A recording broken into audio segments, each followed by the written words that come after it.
நமஸ்காரம். உங்க கல்பனா ஸ்ரீகாந்த். ஜூன் மாதம் மிதுன ராசி மற்றும் மிதுன லக்னத்துக்கு எப்படி இருக்கு அப்படின்றத நம்ம இந்த பதிவில் பார்க்க போகிறோம்.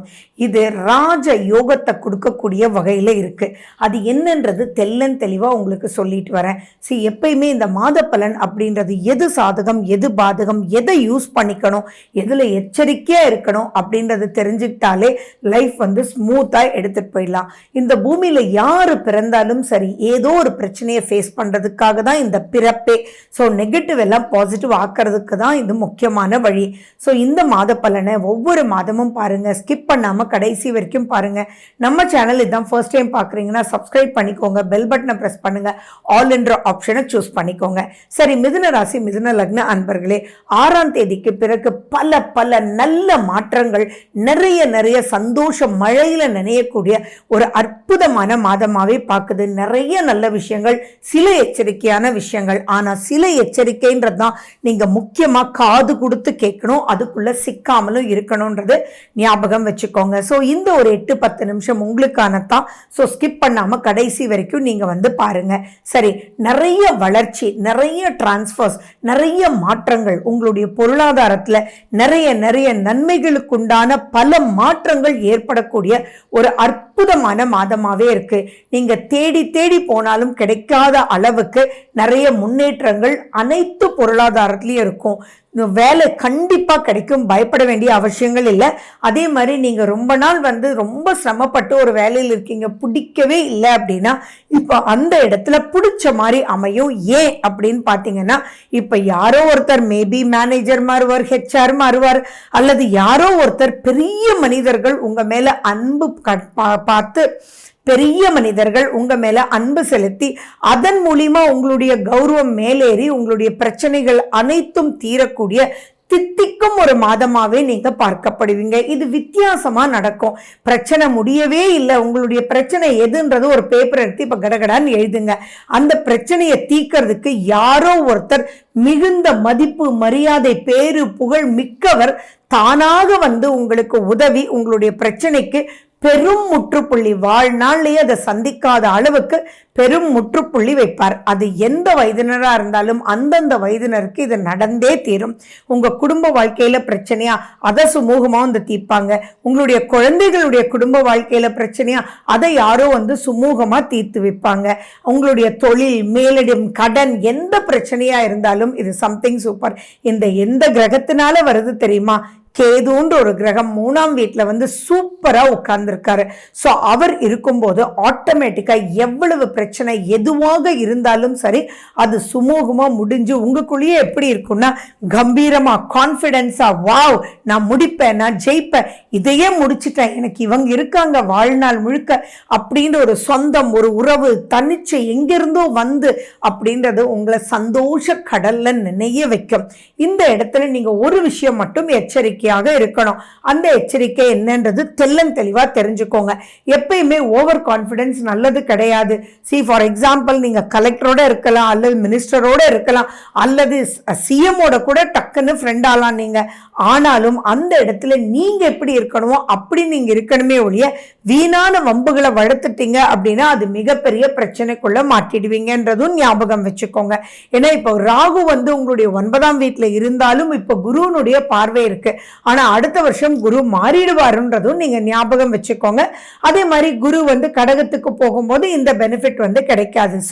நான் என்ன சொல்ல வரேன் அப்படின்னா, அந்த பெரிய மனிதரோட உங்களுடைய பிரச்சனைகளை சால்வ் பண்ணிக்கோங்க. பட் அதை வச்சு வேற விளையாட்டுகள் வேண்டாமே அப்படின்ற ஒரு விஷயம் மட்டும் மைண்ட்ல ஞாபகம் வச்சுக்கணும். உங்களுடைய தசாநாதன் யாரு? புதன். அந்த புதன் 6ஆம் வீட்டுல உங்க வீட்டுக்கு மேலேயே ஆட்சி பெற்று வரார். அப்படி இருக்கும்போது நிறைய நாலேஜ் உங்களுக்கு வரும். சொல்ல போனா ஒரு புது முயற்சி, நீங்க ஜஸ்ட் சிம்பிளா ஒரு ஹவுஸ் ஒய்ஃப் தான் அப்படின்னு கூட சொல்லலாம். ஹவுஸ் ஒய்ஃப் தான்றதே நான் ஒத்துக்க மாட்டேன், அவங்க மல்டி டாஸ்கர். பட் அவங்க கூட இப்ப அவங்களுடைய நாலேஜை வேற விதத்துல இம்ப்ரூவ் பண்ணி நெக்ஸ்ட் லெவலுக்கு போறதுக்கு உண்டான ஒரு ஈர்ப்பை கொடுத்தே தீரும். இன்ட்ரெஸ்ட் இன் மல்டிபிள் ஃபீல்ட்ஸ் அப்படின்றது தான் நான் சொல்றேன். ஜஸ்ட் நீங்க ஓல்ட் ஸ்டைல் தான் நீங்க பண்ணிட்டு இருக்கீங்க ஃபுட் அப்படின்னா, இப்ப புதுசா கத்துக்கிட்டு ஹெல்த்தியா ஃபேமிலிக்கு சூப்பரா ரசிச்சு பண்ணக்கூடிய இருக்கக்கூடிய உணவு முறைக்குள்ள கூட நீங்க போவீங்க. அப்ப என்னாகும், குடும்பத்தார், சுற்றம், வட்டம் எல்லாருமே உங்களை வந்து பேரும் புகழும் கீர்த்தியை சூப்பரா இருக்கப்பா அப்படின்றதும் உன்னாலதான்ப்பா இதெல்லாம் முடியும், இத்தனை நாள் பிரச்சனை ஒரு முடிவுக்கு கொண்டு வந்துட்ட அப்படின்னு சொல்லி அவ்வளவு சந்தோஷங்கள் சூப்பரா காத்துட்டு இருக்கு. திருமணம் ஆகாதவங்களுக்கு இந்த மாசம் திருமணம் அமைப்பு பிள்ளையார் சொல்லி போடக்கூடிய அமைப்பு இருக்கு. ரொம்ப வருஷம் 30 ஆச்சு 32 ஆச்சு அப்படின்றவங்க கூட கவலையே பட வேண்டாம். அது மட்டும் இல்லாம சுக்கிரன் வந்து 11ஆம் வீட்டுல உட்கார்ந்துட்டு இருக்கார். அப்ப திருமணம் மட்டும் இல்ல, மறுமணம் ஆறதுக்கும் வாய்ப்புகள் இருக்கு. டிவோர்ஸ் இழுத்துக்கிட்டே போயிட்டு இருக்கு அப்படின்னா விட்டு கொடுத்து இப்ப டிவோர்ஸ் வந்து உங்களுடைய எக்ஸ் யாரா இருந்தாலும் அவங்க விட்டு கொடுத்து ஆட்டோமேட்டிக்கா அவரும் ஸ்மூத்தான லைஃப், நீங்களும் ஸ்மூத்தான லைஃப் அப்படின்றதுக்குள்ள நுழையிறதுக்கு உண்டான வாய்ப்புகள் அதிகமா இருக்கு. குழந்தை பிறப்பு அப்படின்னு சொல்றதும் இப்ப சூப்பரா நடக்கும்.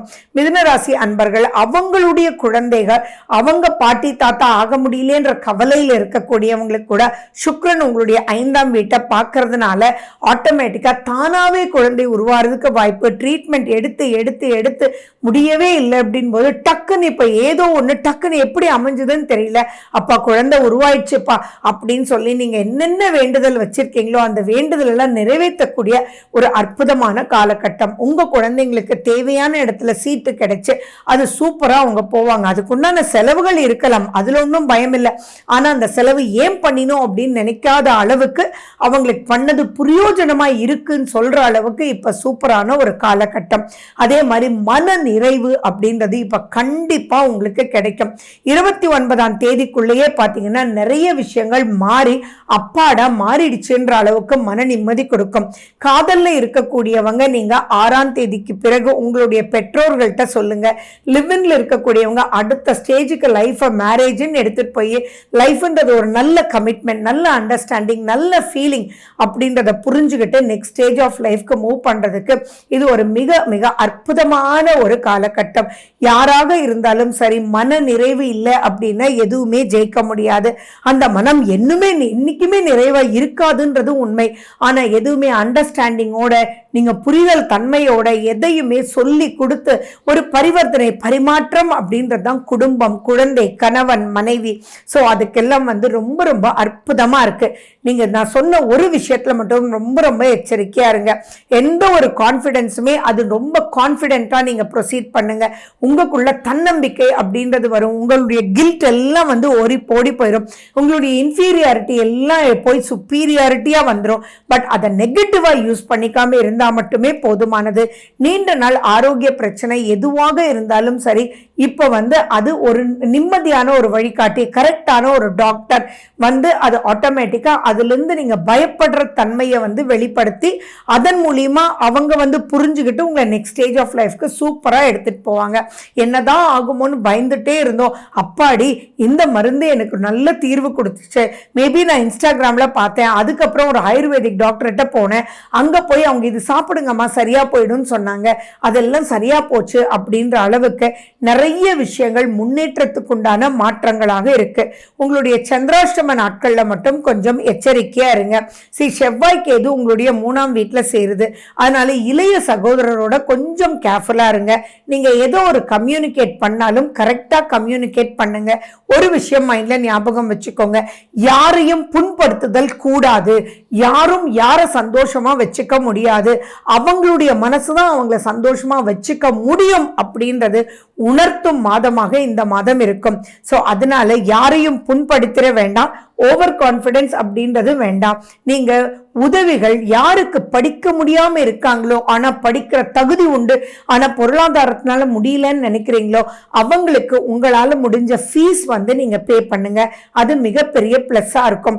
மதுரை மீனாட்சி அம்மன் கோயில், பெருமாளினுடைய கோயில், இது ரொம்ப சூப்பரா உங்களுக்கு வழி நடத்தும். விஷ்ணு சஹஸ்ரநாமம் ரொம்ப ரொம்ப சூப்பர். ஆரோக்கியம் அப்படின்ற விஷயத்துல ஹீட் மட்டும் நீங்க பார்த்துக்கோங்க.